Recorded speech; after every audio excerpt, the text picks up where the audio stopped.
Você aí já ouviu falar em barraginhas? Elas são pequenas estruturas escavadas no solo que ajudam a reter a água da chuva, evitando a erosão e garantindo reserva de água para os períodos mais secos. Nós fomos até uma propriedade onde essa técnica mudou a realidade da família. Dá só uma olhada.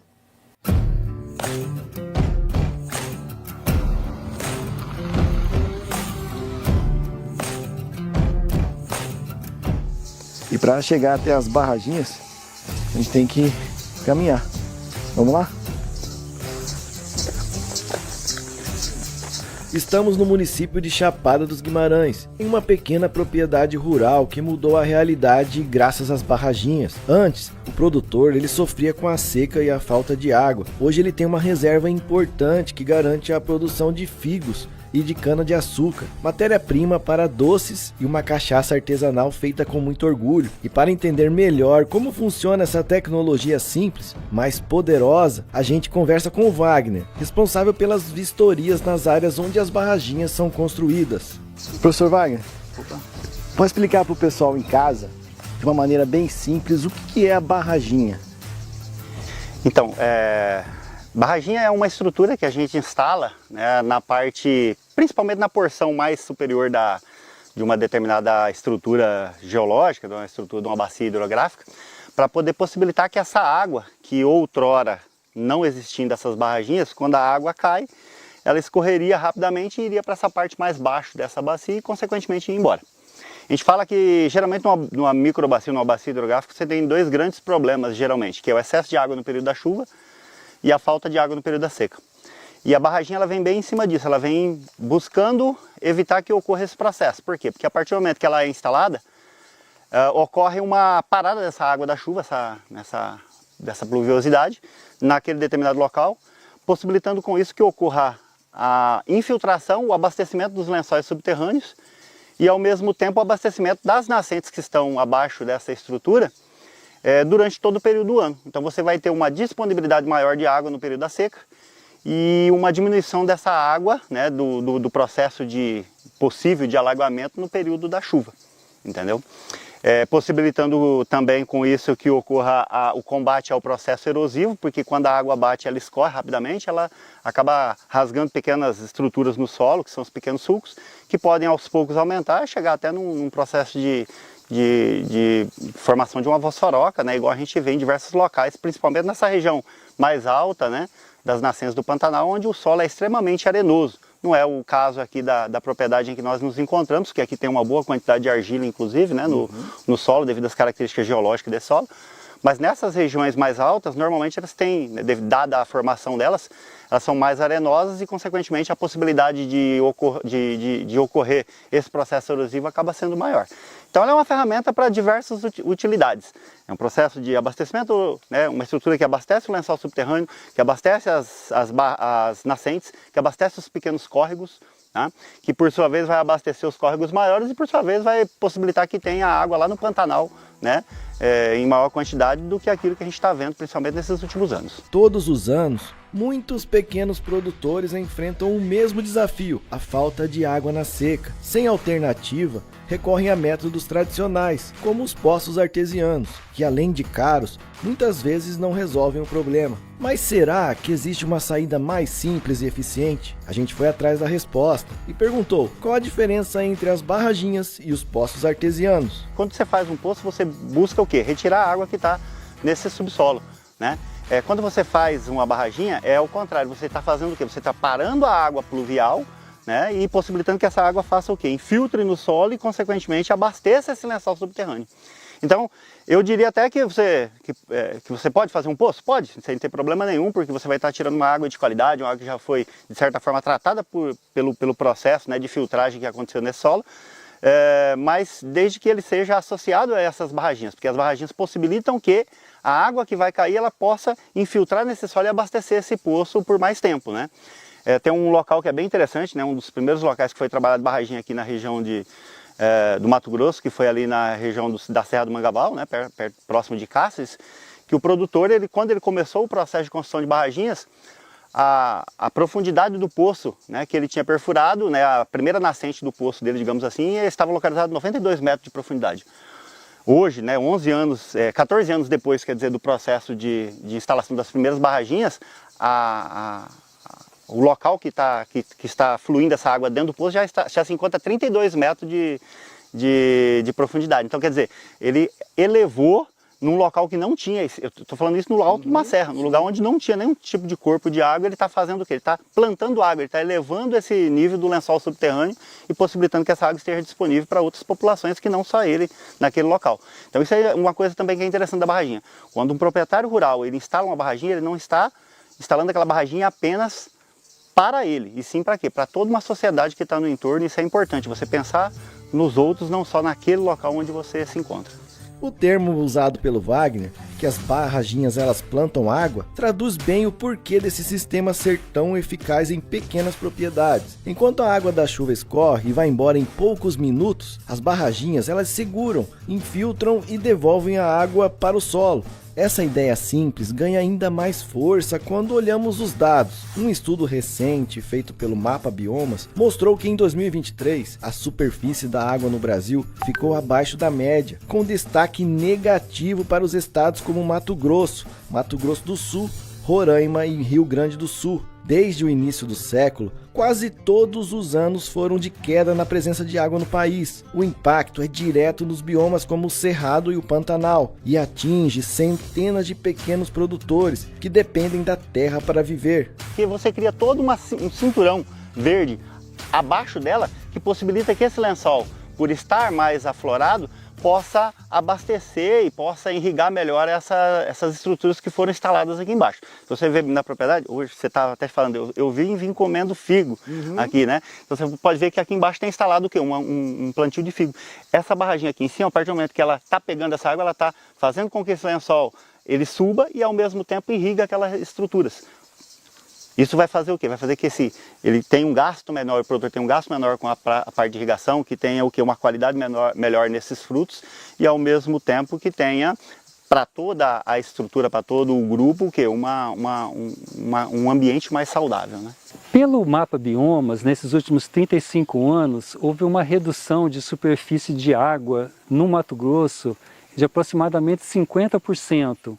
É uma redução visível. Por exemplo, quando você vai no Rio Paraguai, em Cáceres, você vê, na época da seca, o rio com uma altura de menos que 1 metro. Então, isso dá para ver, claro, qualquer leigo, que a redução de volume de água nos rios, ela está assim, sendo uma coisa alarmante, inclusive. E isso tem um outro problema grave, que é o aumento das queimadas.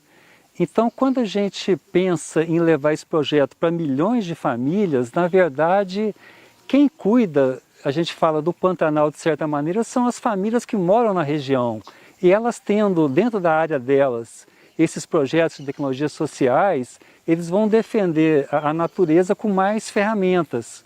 Então a gente fala que o umedecimento do solo, mesmo que a queimada venha, a intensidade é menor de destruição. Então a gente fala, de certa maneira, que a prevenção é muito mais efetiva do que você deixar a queimada chegar sem nenhuma prevenção. É por isso que a gente fala que a hora de combater as queimadas é principalmente na época das águas, levando esses projetos, como outros, a milhões de famílias da agricultura familiar, com apoio da justiça, dos órgãos de pesquisa, universidades e a sociedade em geral.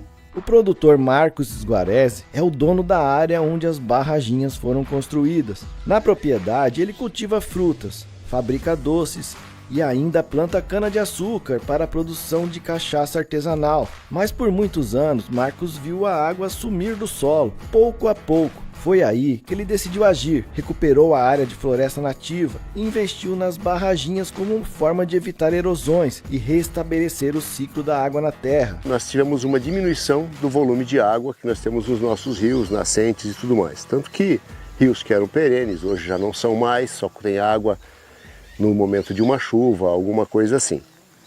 Mas sobre a questão da preservação e da conservação do ambiente, sempre, desde o início da compra dessa propriedade, nós fomos focados em cuidar do meio ambiente, cuidar de que houvesse uma recuperação desse ambiente. Tanto que hoje nós temos animais silvestres que caminham pela varanda da nossa casa, né? Vocês observaram que eu não tenho pet, não tenho cachorro, gato, algum andarilho que passa por aí, mas do contrário não, justamente por causa dessa vontade, desse ideal de conservação. E água, sem água não há vida. Nós não temos como cuidar de nenhuma plantação e nem do meio ambiente se não tiver água, muito menos apagar um fogo, que é uma das coisas que nós temos feito também há mais de 40 anos aí nas Brigadas Voluntárias de Combate a Incêndios Florestais. E que temos visto que ano após ano isso se intensifica, isso se torna cada vez mais intenso. Né? Nós temos diversos exemplos dentro do estado do Mato Grosso já, uma tecnologia desenvolvida pela Embrapa que já vem há longo tempo caminhando dentro do Brasil, muito bem conduzida, né? No Espírito Santo, na região do Nordeste, em outros estados aí que eram tidos como estados que não eram produtores de água e hoje passam por essa questão da alteração climática. Mas lembrando uma coisa, Marcelo, nem sempre, ou a visão de que o microprodutor ele é com baixa tecnologia. Não, muitas vezes nós temos alta tecnologia empregada e embarcada em ações que são no desenvolvimento e no cuidado da natureza. Então as pessoas às vezes confundem, tem muito mato nessa área, mas não entendem a tecnologia embarcada que está naquilo ali. Por que aquele material está ali, aquele material genético está ali, qual a função dele no solo? No equilíbrio, no controle, na identificação, na recuperação de um solo, de uma área degradada. Então tecnologia, para nós, microprodutores, pequenos produtores, agricultores, que de fato produzimos aqueles alimentos que são maravilhosos de colocar na mesa, saborosos e tudo, não são alimentos plásticos, né, multiprocessados. Essa é a nossa função e aí que nós contamos com essas parcerias, a universidade, o IF, que nos trazem também essas informações, a Embrapa.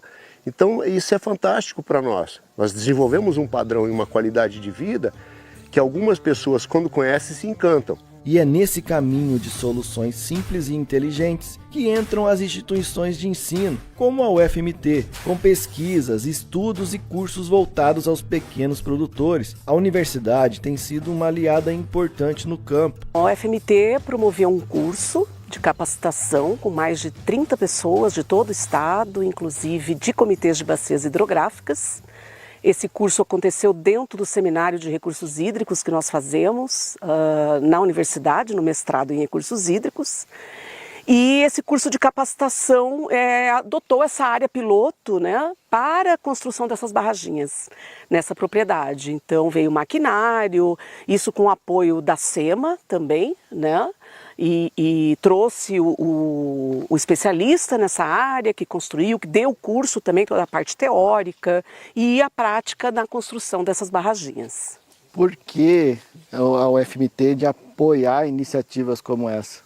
Então, a universidade pública ela tem um papel muito importante, né, no seu papel social, né, e esse é um desenvolvimento de uma tecnologia social que nossos alunos do mestrado, da graduação, estudam e também desenvolvem e participam. Então, uma contribuição da universidade pública federal, né, nesse sentido de incentivar esse tipo de tecnologia que é baseado é um serviço baseado na natureza, né, uma forma de manejo da água e tem tudo a ver com nossas linhas de pesquisa, com nossos trabalhos no mestrado em recursos hídricos da Universidade Federal de Mato Grosso. Cada vez mais, pequenos produtores estão buscando tecnologias que unem sustentabilidade ambiental e produtividade no campo.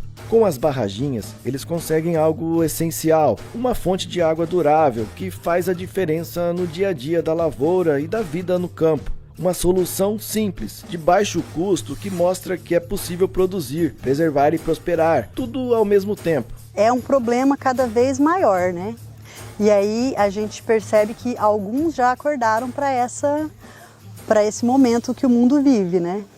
E é claro, tem pessoas que têm maior sensibilidade, percebem antes, né? Olha, o clima mudou, né?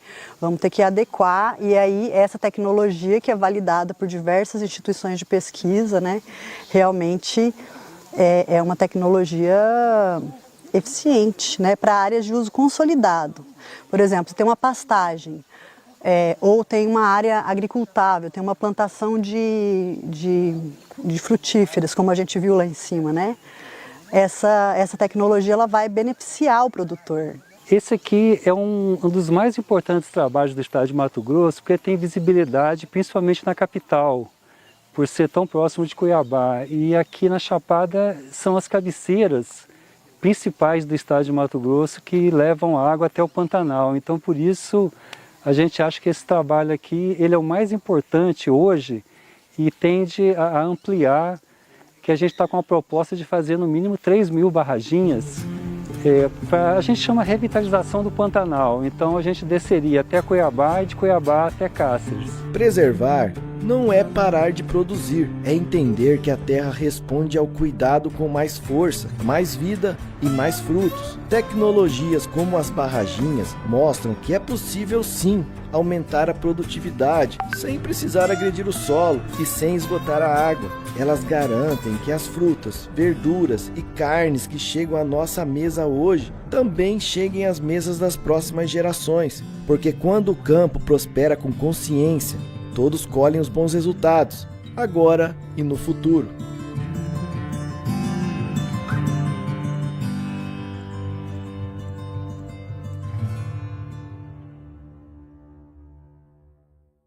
Muito bom ver como uma ideia tão acessível